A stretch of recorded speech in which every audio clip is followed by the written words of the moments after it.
Recording by Megan Lamb. The Wonderful History of Peter Schlemihl, the Man Who Lost His Shadow, by Adelbert von Chamisso. Translated by Frederick Henry Hedge. Chapter 5. Footnote. This chapter, with the 3 succeeding ones, is occupied in working out in a strikingly original way the mythical doctrine, so common in the folklore of the Middle Age, of the sale of the soul to the devil in return for riches and pleasure. It is a new variation of the Faust legend. The mysterious man in the grey coat is a companion character to the Mephistopheles of Goethe, and the victim, after the disastrous failure of his experiment and his desperate repudiation of the compact, becomes a powerfully reminiscent fantasia of the wandering Jew. The shadow of Schlemihl is the symbol of his immortal soul, according to the immemorial beliefs of the early world, as evidenced in language by the eidolon of the Greeks and the umbra of the Romans, and the synonym shade and ghost in English. In his development of the story, Chamisso treats these notions with an exquisite combination of wit and humor, dialectic skill, and literary felicity, which the reader will do well to study carefully. End of footnote. It was still early morning when voices, which were raised in my antechamber in violent dispute, awoke me. I listened. Bendel forbade entrance. Rascal swore high and hotly that he would receive no commands from his fellow, and insisted in forcing his way into my room. The good Bendel warned him that such words, came they to my ear, would turn him out of his most advantageous service. Rascal threatened to lay hands on him if he any longer obstructed his entrance. I had half dressed myself. I flung the door wrathfully open and advanced to Rascal. "What wantest thou, villain?" He stepped 2 strides backwards and replied quite coolly, "To request you most humbly, Herr Graf, just to allow me to see your shadow. The sun shines at this moment so beautifully in the court." I was struck as if with thunder. It was some time before I could recover my speech. "How can a servant towards his master—" He interrupted very calmly my speech. "A servant may be a very honorable man, and not be willing to serve a shadowless master. I demand my discharge." It was necessary to try other chords. "But, honest, dear Rascal, who has put the unlucky idea into your head? How canst thou believe—" He proceeded in the same tone. "People will assert that you have no shadow, and in short, you show me your shadow, or give my discharge." Bendel, pale and trembling, but more discreet than I, gave me a sign. I sought refuge in the all-silencing gold, and that had lost its power. He threw it at my feet. "From a shadowless man I accept nothing." He turned his back upon me and went most deliberately out of the room, with his hat upon his head and whistling a tune. I stood there with Bendel as one turned to stone, thoughtless, motionless, gazing after him. Heavily sighing, and with death in my heart, I prepared myself to redeem my promise, and like a criminal before his judge, to appear in the forest master's garden. I alighted in the dark arbor, which was named after me, and where they would be sure also at this time to await me. The mother met me, carefree and joyous. Mina sat there, pale and lovely as the first snow, which often in the autumn kisses the last flowers and then instantly dissolves into bitter water.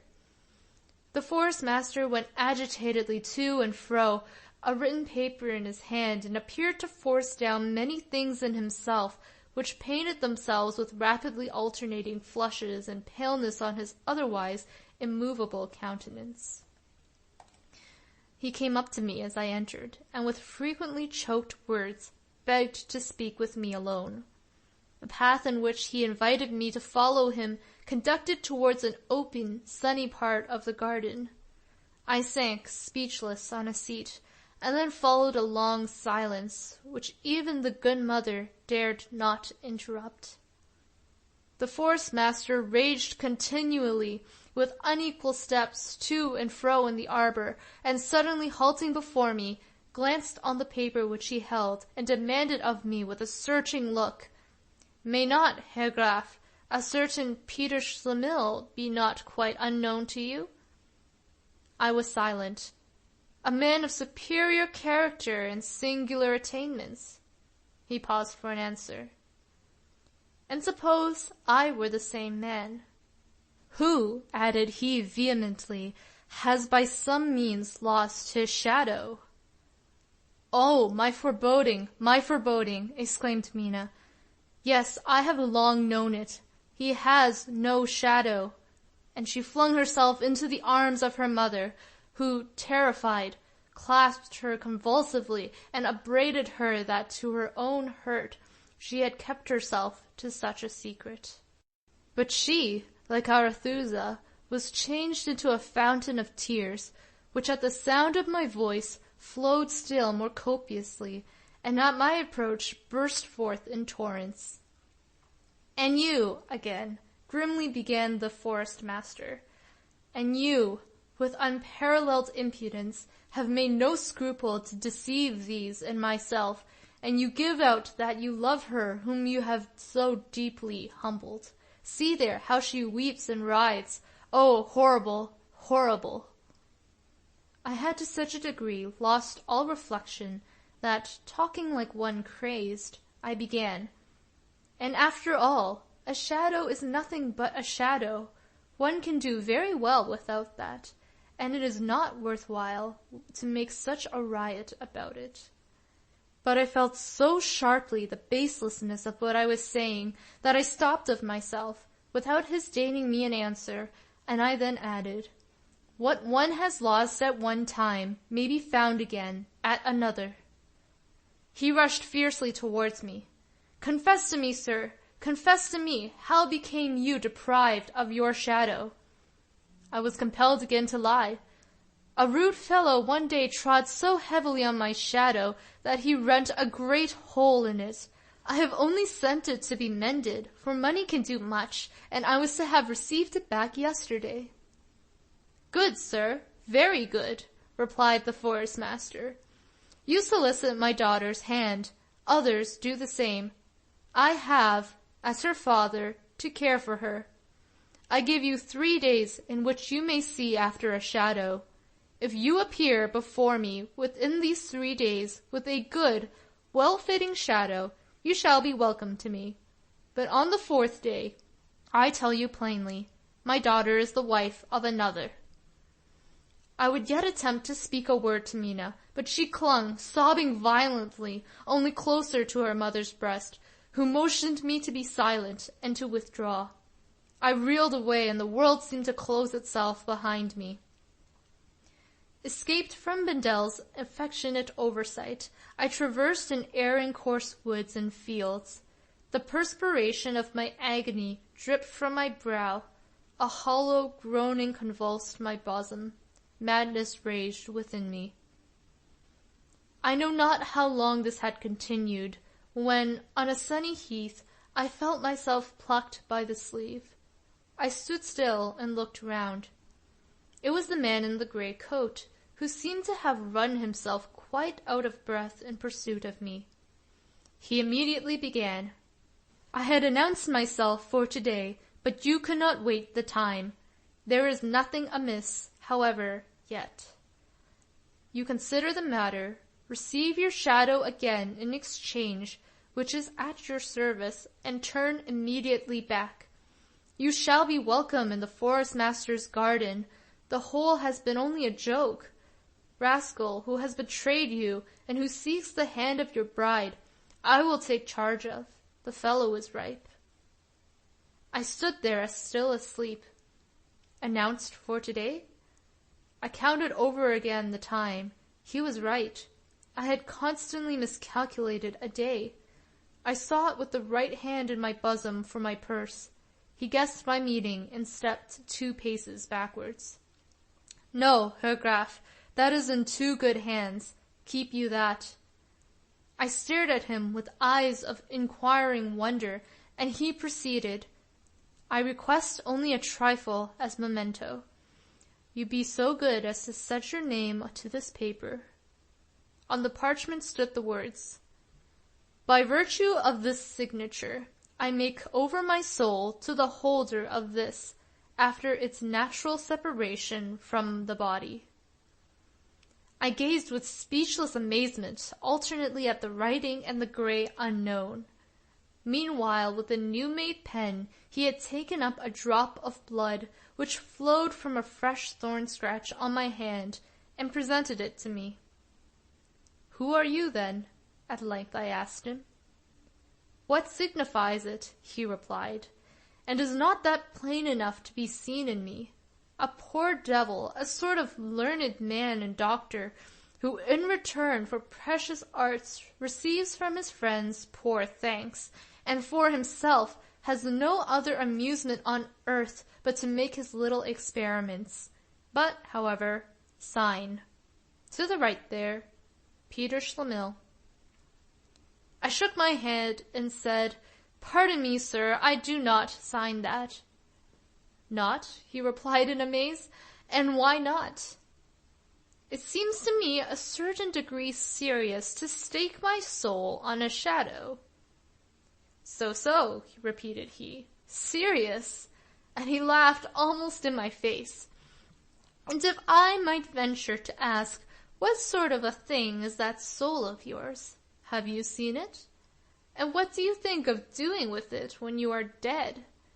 Be glad that you have found an amateur who in your lifetime is willing to pay you for the bequest of this X, of this galvanic power or polarized activity, or whatever the silly thing may be, with something actual. That is to say, with your real shadow, through which you may arrive at the hand of your beloved and at the accomplishments of all your desires. Will you rather push forth and deliver up that poor young creature to that low-bred scoundrel rascal? No, you must witness that with your own eyes. Here, I lend you the Tarn cap, the cap of invisibility." He drew it from his pocket. "And we will proceed unseen to the forester's garden." I must confess that I was excessively ashamed of being ridiculed by this man. I detested him from the bottom of my heart, and I believe that this personal antipathy withheld me, more than principle or prejudice, from purchasing my shadow, essential as it was, by the required signature. The thought also was intolerable of me making the excursion which he proposed in his company. To see this abhorred sneak, this mocking kobold, step between me and my beloved, two torn and bleeding hearts, revolted my innermost feeling. I regarded what was past as predestined, and my wretchedness as unchangeable, and turning to this man, I said to him, "Sir, I have sold you my shadow for this in itself most excellent purse, and I have sufficiently repented of it. Let the bargain be at an end in God's name." He shook his head and made a very gloomy face. I continued, "I will then sell you nothing further of mine, even for this offered price of my shadow, and therefore I shall sign nothing. From this you may understand that the cap wearing to which you invite me must be much more amusing for you than for me. Excuse me, therefore, and as it cannot be otherwise, let us part."